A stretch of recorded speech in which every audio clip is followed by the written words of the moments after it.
ꯀꯛꯄꯜ ꯁꯨꯃꯥꯏꯅ ꯂꯩ ꯑꯗꯨ ꯅꯨꯡꯉꯥꯏꯗꯣꯔꯤ ꯉꯁꯤꯗꯤ ꯍꯥꯎꯗꯣꯔꯤ ꯐꯖꯅ ꯉꯥꯅꯨ ꯊꯣꯡꯕꯗ ꯍꯥꯞꯅꯕ ꯁꯤꯒ ꯉꯥꯅꯨ ꯉꯁꯥꯏ ꯁꯦꯝꯈꯤꯕ ꯉꯥꯅꯨꯗꯣ ꯁꯤꯒ ꯂꯩꯖꯔꯦ ꯃꯆꯨ ꯐꯖꯗ꯭ꯔꯦ ꯉꯥꯅꯨꯁꯦ ꯑꯁꯤꯒ ꯃꯥꯏ ꯃꯆꯜ ꯂꯩꯖꯔꯦ ꯈꯥꯃꯦꯟ ꯁꯤꯟꯕꯤ ꯂꯩꯔꯦ ꯁꯤꯅ ꯑꯋꯥꯊꯕꯤ ꯀꯩꯅꯣ ꯑꯩꯈꯣꯏ ꯀꯨꯞ ꯀꯨꯞꯅ ꯇꯧꯅ ꯁꯤꯡꯖꯤꯠꯇ ꯁꯣꯏꯕ ꯂꯩꯔꯦ ꯁꯤꯒ ꯇꯤꯜꯍꯧꯁꯤꯒ ꯂꯩꯔꯦ ꯆꯅꯝꯒ ꯁꯤꯡꯒ ꯁꯤꯒ ꯁꯨꯒꯥꯏꯕ ꯑꯃ ꯂꯩꯔꯦ ꯐꯗꯤꯒꯣꯝ ꯃꯅꯥꯁꯤꯒ ꯂꯩꯖꯔꯦ ꯁꯤꯅ ꯇꯤꯜꯍꯧ ꯃꯅꯥ ꯂꯩꯖꯔꯦ ꯁꯤꯅꯤ ꯉꯁꯤ ꯑꯗꯨꯒꯤ ꯆꯥꯛꯈꯨꯝꯒꯤ ꯃꯥꯒꯩꯗ ꯁꯤꯒꯤ ꯅꯨꯡꯁꯤꯔꯕ ꯈꯥꯡꯁꯤꯒ ꯂꯩꯖꯔꯦ ꯁꯥꯖꯔꯦ ꯊꯥꯎꯁꯦ ꯍꯩꯊꯖꯔꯒꯦ ꯖꯔ ꯖꯔ ꯖꯔ ꯖꯔ ꯂꯥꯎꯅ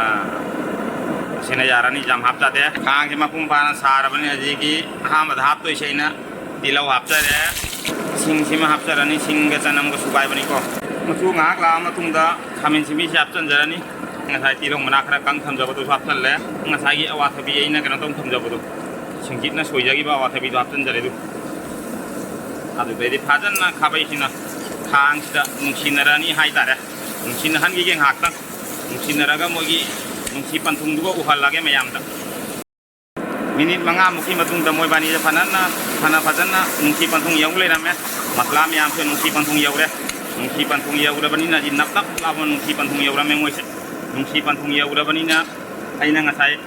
kakja kiba mogi kangthak miam haitare mogi phamung dei kangthak de nungsi pantung ya udah banina ji phamung kangthak miam pium thautarani na ado iduna ji mogi kangthak miam se moi da sinajara ge haitare du aina ngasai semja kiba mai kangthak miam du ulap amta moi da sinajara banina ji moi su nungsi pantung ya udah banina honeymoon kai to koi mi mun ji mayam yang tabino nganu gi honeymoon ni ko tauri se nganu gi honeymoon ni padahal moi honeymoon tauri aja mayam yang view satu tadi ngahak hampir aja tapi ngahak matung dum mi yang tar sih honeymoon padahal luar ya moi gi honeymoon luar matung tadi aja kai tawani aja moi gi lujana bagi sarap sapon akara haitar aja जीरा खरा हापे गरम मसाला खरा हापे मचू खरा हापे अदुदे फजना लुजाबी रगे हजी तो मयाना येंगसी लुजा लोरे येंगसी फजना लुजारी हे तौसे उंदु ngasa honeymoon लोरे मतुंग दा फजना लुजारी हजी कागले मचुम तैथोबिरानी ना लोय लोय सले अरोय बगी होइना फदिगोम खरा हापसन Jarange jadi samroy kena kakna thamjaba samroy yu hapchen jarage adu dedi dum ngaka tapi semain kara khai bi de haraga manam maha je kara chang na bai haraga du dedi da en chaba da phangna rasi ase leg piece hand piece da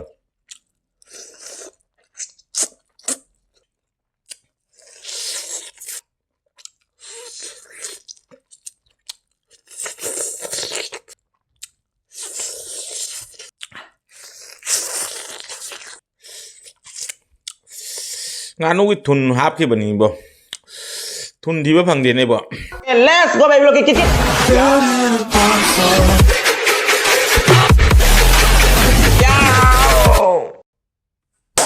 hai maya mi thang si no video pudun la sa sigari ma then chana dro maya mi yang ta bina se ki ma thang ma ga chigai ta jare ko asige siga khoi nganu thong ma lai jare nganu ki siga extra ma hi lai jare ase ko na bai da khoi keno lai jare hangam lai jare hangam pa dai hangam ni jaw drom ni hangam ma lai jare hangam ki ko na bai lai jare se ti lau lai jare asige siga hangam lai jare extra khoi manung ga chang khare ko du asmai na moro khora chi ani agai asige siga keno lai jare khoi gi kari haidi se sinju kari sinju no habda ngasi sinju se di special ne yam pam jaba sinju ni hai tare ko wan dong phang jaba kuire chaning bodo do inam dan ta saute khoi bori sara saba haute inam dara hawi ase kai no ni khoi gi awathabi sinju ma lai jare nganu thong ma lai jare se nganu thong ma hi lai jare samai um cha jara gani nganu se mayam da request ko nganu ni ko kuire ai channel aina video semak padagi chahi ama ani sigama ani chahi ani musuramani ani makhai manung siga nganu gi request ro phai jame mayam jame masing thingam dre ado mayang midong ta wa su wa na ngasi nganu re jam wa na thina purakpani khungwang mara chalaga gwati lab lab khungwang mara chalaga ngasi nganu re pura nganu chajar kai tore nganu thong ma ba no dum yam sa bhang na let's go look kit yaw to jara ke wa jam ngang jara ro ge nganu ni na mayam gi request na wa jam ngang ka bi da kada lang phujam mara phai ya ba mayam hu thong ba happy ai no mate taw na khara dum hap chara bani ngam de upai lete ko mahi ji ga haida ra ke zara taw na ai mahi di mi de maina mahi lang thong jate ko di maina nap law na sar law na tengor ka lip thi hai tengor ka se plate ka se lek thok pe system na ni thong ji maina du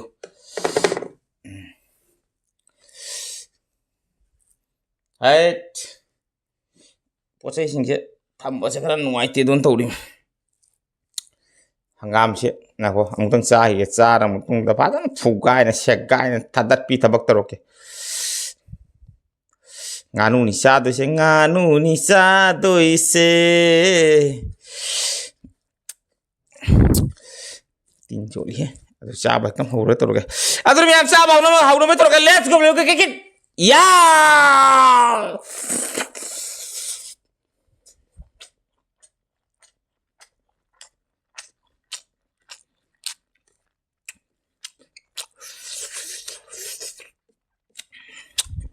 wow sa lôi mi ba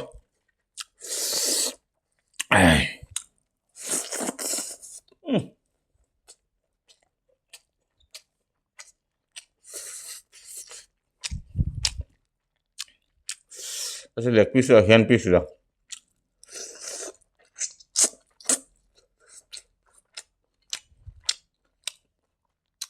gít chứ mà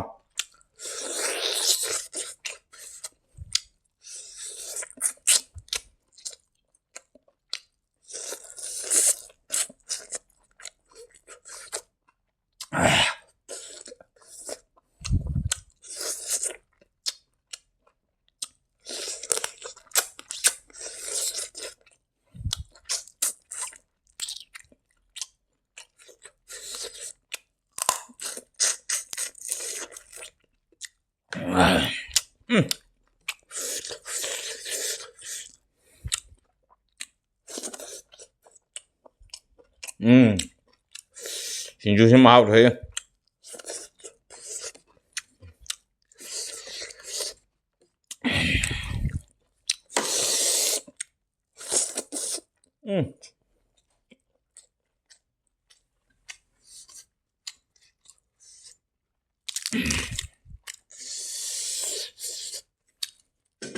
SINGJU có rap con này game chưa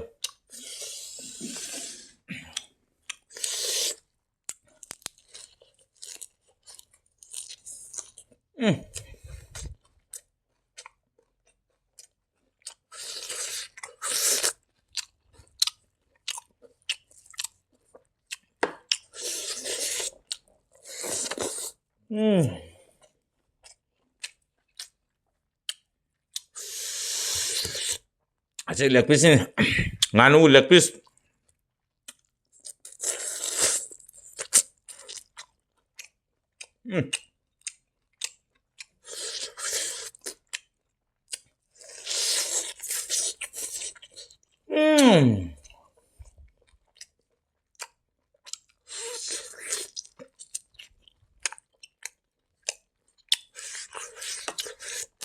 Wah,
แต่ทุ่งเลยผีเปลือกละ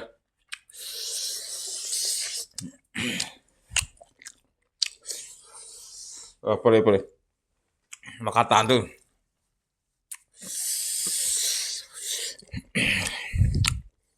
มาเอาดีเลยเตรบพาจันหาวเย่อาเซียนนี่มันตั้งเสียงานูเสีย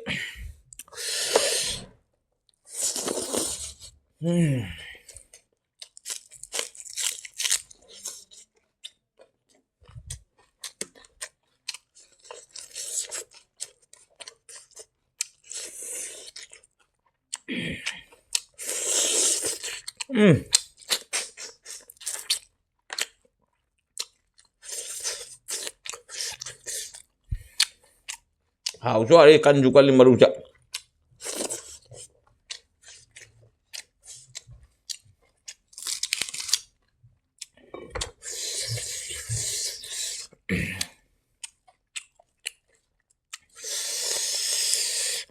awak tapi sini jusnya kuah mah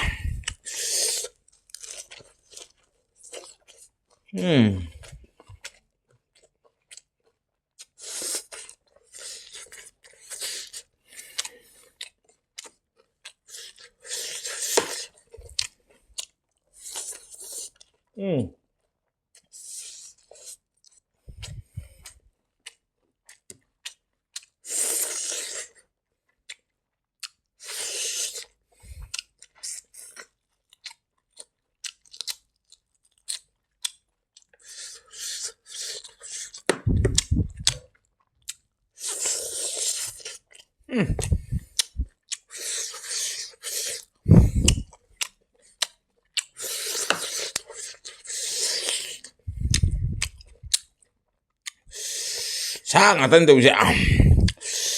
saya meh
làm cái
nganu cái thun hấp khi bận hình bộ thun thì bắp hàng điện này bộ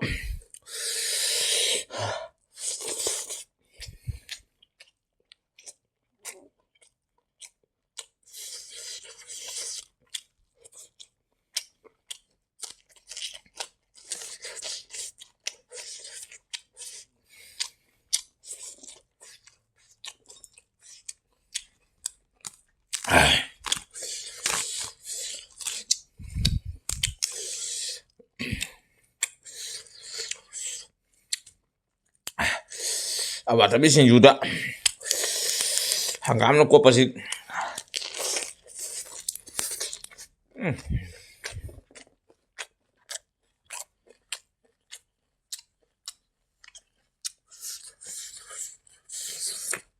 ꯐꯖꯅ ꯐꯨꯒꯥꯏ ꯃꯍꯥꯎꯅꯤꯕ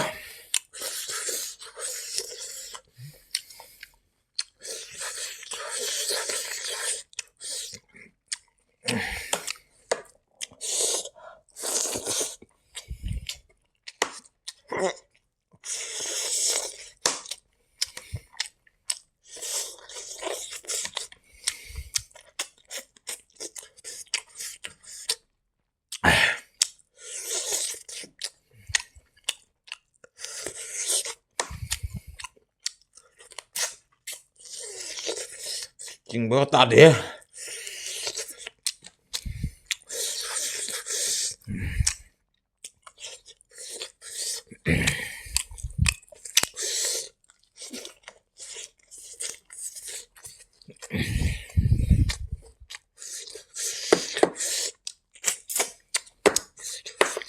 ꯃꯔꯨ ꯑꯝꯇ ꯑꯣꯏ ꯃꯥ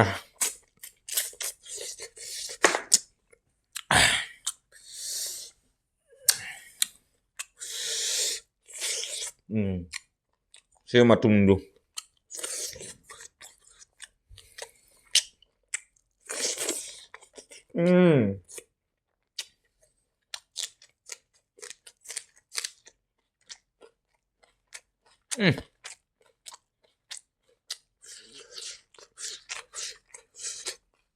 ꯈꯨꯍꯥꯎꯁꯦ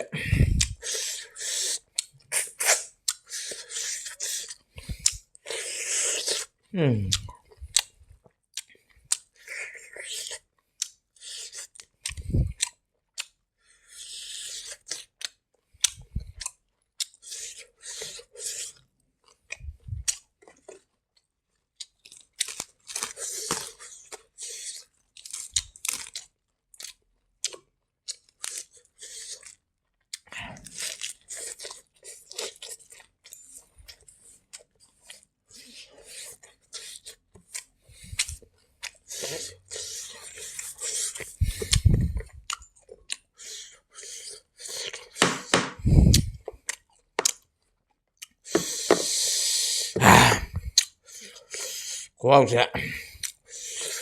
sẽ tách với của ông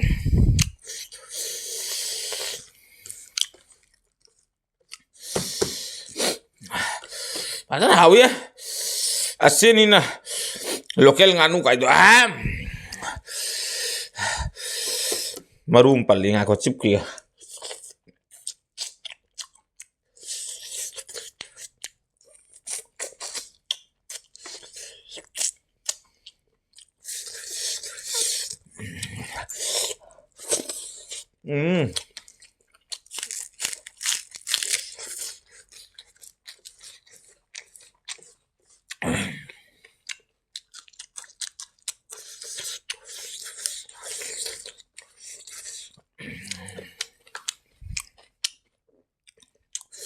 makan kali jaga dulu.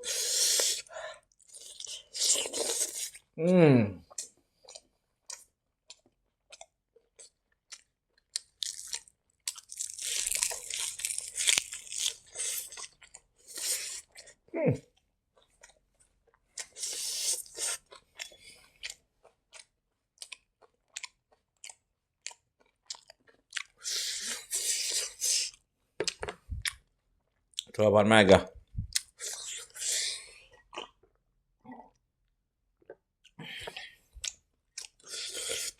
Ini kau lagi video lagi ni tak?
Kamu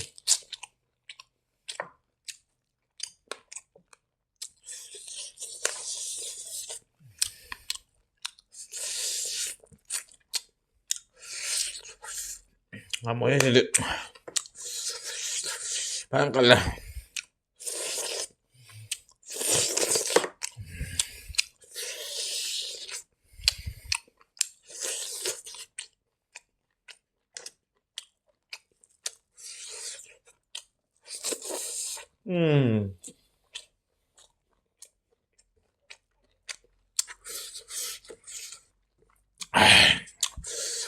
Wow dulu lah.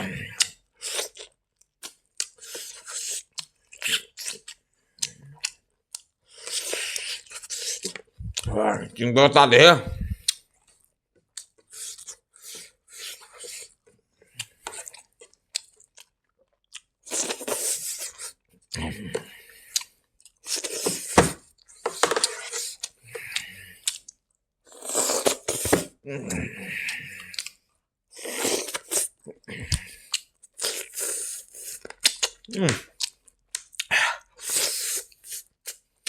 Ya ves.